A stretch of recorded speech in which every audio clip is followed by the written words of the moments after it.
মৰমৰ ছাত্ৰ-ছাত্ৰীসকল আমি এছাম CEE প্ৰিভিয়াছ ইয়াৰৰ কুৱেশ্যন আছে তোমালোকক কৰি দি আছিলোঁ এইটো 2 নম্বৰ ভিডিঅ' হ'ব সো এনেকৈ মই তোমালোকক দিবলৈ চেষ্টা কৰিম তো তোমালোকে চাই থাকিবা এতিয়া আমাৰ প্ৰথম 1 নম্বৰ কুৱেশ্যনটো আছে for A first order reaction প্ৰথমতে অৰ্ডাৰটো মনত ৰাখিবা কি অৰ্ডাৰ ফাৰ্ষ্ট অৰ্ডাৰ ৰিএকশ্যন প্ৰথম ক্ৰমৰ বিক্ৰিয়া ঠিক আছে তাৰ পিছত 2 নম্বৰ তোমালোকে চাবা ৰিএকশ্যন উইথ ৰেট কনস্ট্যান্টক আমি কিৰে বুজাও k ৰে বুজাও ঠিক আছে মানে গতি ধ্ৰুৱক বুলি কওঁ আমি ঠিক আছে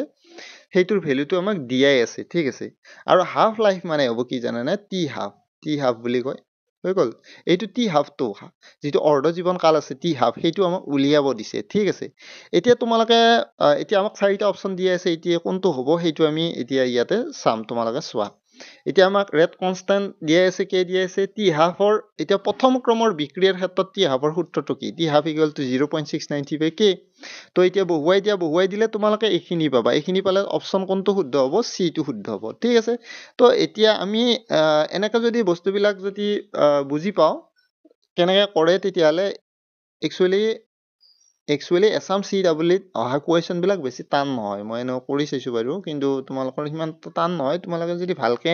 অলপ প্ৰিভিয়াছ ইয়াৰৰ কুৱেশ্যন খিনি যদি অলপ ভালদৰে চোৱা তেতিয়ালে কিছু এটা আইডিয়া পাবা হৈ গল কিন্তু কেইখনমান চাব লাগিব তো কিছু প্ৰেক্টিস কৰিব লাগিব তেতিয়া কিছু আইডিয়া হ'ব কি আহে হেইটোতো ক'ব পৰা নাযায় কিন্তু কিছু এটা আইডিয়া পাবা তোমালোকে ঠিক আছে তাৰপিছত নেক্সট তোমালোকে চোৱা এতিয়া আমাৰ 2 নম্বৰ কুৱেশ্যনটো দিছে the wavelength মানে হ'ব তৰংগ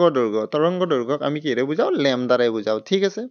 of an ইলেক্ট্ৰনৰ কথা কৈছে তো ইলেক্ট্ৰনৰ কথা ক'লে ইলেক্ট্ৰনৰ মাস এটা আছে সেইটো আমি জানিব লাগিব ইলেক্ট্ৰনৰ মাস কিমান 9.1 × 1031 kg ঠিক আছে সেইটো তোমালোকে পুৰা ফিক্স মনত থাকিব লাগিব এইটো ফিক্স হয় মুভিং উইথ এ ভেলোচিটি মানে কি v দিয়া আছে ঠিক আছে এইখিনি দিয়া আছে এতিয়া আমাক ওয়েভলেন্থ উলিয়াব দিছে তো এতিয়া তোমালোকে জানা যে ভেলোচিটি দিয়া আছে মাস অফ ইলেক্ট্ৰন আমি জানো ল্যামডা উলিয়াব দিছে ল্যামডা = h/mv এইটো ডি ব্ৰগলি ইকুৱেশ্যন হয় ঠিক আছে তো h ৰ মান কি 626 × 10⁻34 kg মিটাৰ স্কয়াৰ পাৰ সেকেন্ড তাৰমানে এইটো এনে জুল সেকেন্ড হয় জুল সেকেন্ডৰ ঠাইত এইখিনি বহুৱাব পাৰিম আমি ঠিক আছে সেইটো ইউনিটটো মনত ৰাখিবা এই ওপৰৰ ইউনিটখিনি মনত ৰাখিবা তাৰ পিছত নেক্সট তোমালোকে চোৱা তাৰ পিছত আমি মাস অফ ইলেক্ট্ৰন খিনি বহুৱাই দিলো ইনটু তাৰপিছত ভিৰ মানটো বহুৱাই দিলে কাটকুট যায় কেনে আমাৰ এইখিনি পাম আমি তো এইখিনি পালে আমাৰ অপচন কোনটো বা শুদ্ধ হয় সি টো শুদ্ধ হ'ব নেকি চাগে তো 3 অলপ ক্যালকুলেশন খিনি চাই লবা কিবা ভুল হ'ব পাৰে 3.3 × 10⁻11 মিটাৰ হ'ব ঠিক আছে তো এইটো হৈ গ'ল তাৰ পিছত নেক্সট তোমালোকে চোৱা the correct order of ionic radii of the following lanthanoid series এতিয়া মনত ৰাখিবা lanthanoidত 57 ৰ পৰা 71 লৈকে তোমালোকৰ এটমিক নাম্বাৰলৈকে মৌলবিলাক থাকে সো এতিয়া এই lanthanoidত যিমানে এটমিক নাম্বাৰ বিলাক বাঢ়িব হিমানে তোমালোকৰ আয়নিক ৰেডিয়াসটো কমি যাব যিমানে এটমিক নাম্বাৰ বাঢ়ি যাই থাকিব মনত ৰাখিবা হিমানে আয়নিক ৰেডিয়াসটো কি হ'ব কমি আহিব এইটো উল্টা হৈ যায় ঠিক আছে এইটো এটা 1 নম্বৰ পইণ্টটো তোমালোকে মনত ৰাখিবা তাৰ পিছত নেক্সট এতিয়া মই বুজাই আছো ইয়াতে চাৰিটা অপচন দিয়া আছে সো হেইকিটা তোমালোকে বুজাৰ আগতে এইখিনি বস্তু বুজি লোৱা এতিয়া মনত ৰাখিবা ইউ মানে হ'ব ইউৰোপিয়াম ঠিক আছে ইয়াৰ এটমিক নাম্বাৰ 63 আৰু চি মানে সিডিয়াম বুলি কয় 58 এটমিক নাম্বাৰ আৰু টিবি মানে টাৰ্বিয়াম ঠিক আছে ইয়াৰ এটমিক নাম্বাৰ কিমান 65 এতিয়া মনত ৰাখিবা এতিয়া যেহেতু এই সিৰিয়ামৰ যেহেতু এটমিক নাম্বাৰটো সবচে কম তাৰমানে তাৰ আয়নিক ৰেডিয়াসটো কি হ'ব সবচে বেছি হ'ব আমি জানো এটমিক নাম্বাৰ ইয়াত উল্টাটো এটমিক নাম্বাৰ কম হলে আয়নিক ৰেডিয়াসটো কি হ'ব বেছি হ'ব আৰু এটমিক নাম্বাৰ ইয়াৰ সবচে বেছি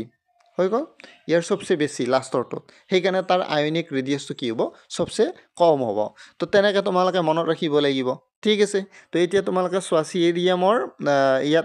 ইয়াত আয়নিক ৰেডিয়াসটো মই তোমালোকৰ কিতাপৰ বেলেগ কিতাপৰ পৰা চাই কেনে এইটো আয়নিক ৰেডিয়াসটো মই লিখিছো এই পুৰণি কিতাপৰ পৰা লিখিছো ইয়াতে আয়নিক ৰেডিয়াসটোৰ ভ্যালুটো হয়তো তোমালোকে নিউ কিতাপত কিবা বেলেগও পাব পাৰা ভ্যালুটো ঠিক আছে কিন্তু সিৰিজটো এইটোৱে হ'ব তো আয়নিক ৰেডিয়াসৰ ভ্যালুটো তোমালোকে চাই লবা কিন্তু এটা বস্তু মনত ৰাখিবা এই যেটো সিৰিয়ামৰ আয়নিক ৰেডিয়াসটো সবচে বেছি কাৰণ ইয়াৰ এটমিক নাম্বাৰটো কি হয়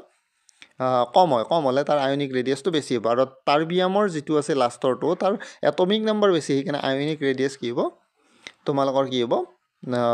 কম হ'ব হেইটো কিন্তু মনত ৰাখিবা তো এনেকৈ মই গোটেই সিৰিজটো দিলো এতিয়া অপচন কোনটো শুদ্ধ হ'ব তোমালোকে চোৱা এইটো শুদ্ধ হ'ব নেকি C2 তো সিৰিয়াম 3+ ইউৰোপিয়াম 3+ টাৰ্বিয়াম 3+। এতিয়া সিৰিয়ামৰ কিয় বেছি তোমালোকে গম পালা, কাৰণ তাৰ এটমিক নম্বৰ কম, সেইকাৰণে তাৰ তোমালোকৰ আয়নিক ৰেডিয়াছটো বেছি হ'ব। আৰু টাৰ্বিয়ামৰ সবচে কম হ'ব আয়নিক ৰেডিয়াছটো, টাৰ্বিয়ামৰ সবচে কম হ'ব, কাৰণ তাত আয়নিক ৰেডিয়াছটো কম হোৱাৰ কাৰণটো হ'ল তাৰ এটমিক নম্বৰ বেছি। আৰু লগতে মনত ৰাখিবা সেনেকৈ চাব পাৰি। তো এতিয়া নেক্সট কথাটো হ'ল কি, এইকেইটা কয় লেন্থেনাইট মৌল। লেন্থেনাইট মৌল এতিয়া লেন্থেনামৰ পৰা লিউটেটিয়ামলৈকে 57ৰ পৰা 71লৈকে থাকে এইকেইটা মৌলৰ, ঠিক আছে।